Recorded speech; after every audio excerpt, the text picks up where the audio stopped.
À la jeunesse, jeunesse africaine, ce discours s'adresse maintenant à toi, gardien des richesses naturelles et culturelles de l'Afrique, pour que tu comprennes la portée historique pilier par pilier de ton engagement dans la lutte pour unifier nos nations en un seul bloc fort, les Nations Unies d'Afrique. Écoute très bien ceci. Le véritable problème de l'Afrique n'est pas d'abord une question de développement, mais une question d'identité, de mémoire et de piété retrouvée. Ce qui fait défaut, c'est la pleine connaissance de notre histoire, pas celle déformée par les écrits étrangers, mais l'histoire authentique, celle qui exalte l'audace et la bravoure des Africains, une histoire qui clame haut et fort que l'Africain a toujours été capable, qu'il a su bâtir des civilisations grandioses et innover face aux défis. Si l'Africain retrouve cette certitude, le sous-développement ne sera qu'un vestige du passé. Et les humiliations économiques des politiques cesseront d'entraver sa marche vers l'avenir. Pendant des siècles, l'Europe a construit un récit glorifiant ses propres ancêtres comme les inventeurs ultimes, les maîtres de la science et les bâtisseurs du monde moderne. Dans les écoles européennes, les élèves apprennent que leurs ancêtres ont créé tout ce qui compte dans notre civilisation. On leur inculque l'idée que sans eux, le monde ne serait pas ce qu'il est. Cette glorification nourrit une fierté nationale et culturelle qui motive chaque génération à se surpasser. En Chine, on retrouve la même dynamique.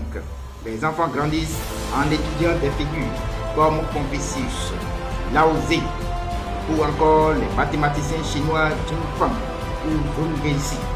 Ils s'imprègnent de l'idée que leur histoire est riche et que leurs ancêtres étaient de véritables pionniers. Cette fierté culturelle les pousse à innover davantage, renforçant ainsi leur sentiment d'appartenance à leur créativité. Mais qu'en est-il de nous, Africains, lorsque nous évoquons nos vaillants ancêtres et leurs exploits?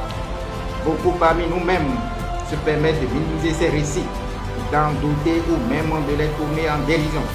Certains n'hésitent pas à nous traiter de rêveurs. Ils s'empressent de souligner les défauts de nos ancêtres, tout en oubliant que les autres peuples n'étaient pas parfaits non plus. Pire, beaucoup pensent que tout ce qui existe aujourd'hui, de l'ascenseur à l'internet, en passant par la médecine ou les mathématiques, est l'œuvre exclusive de l'Occident.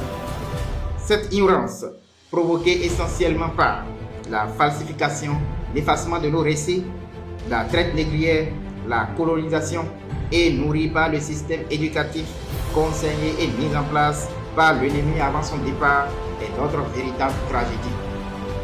Pourtant, il est temps de remettre les pendules à l'heure et de reprendre confiance en nous-mêmes.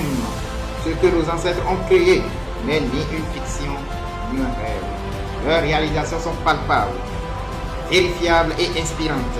L'Afrique ancienne a été une terre de créativité, de science et de grandeur. Et nous devons en être fiers, non pas dans un esprit de vanité ou de haine, mais avec la responsabilité de bâtir sur cet héritage. L'école doit être systématiquement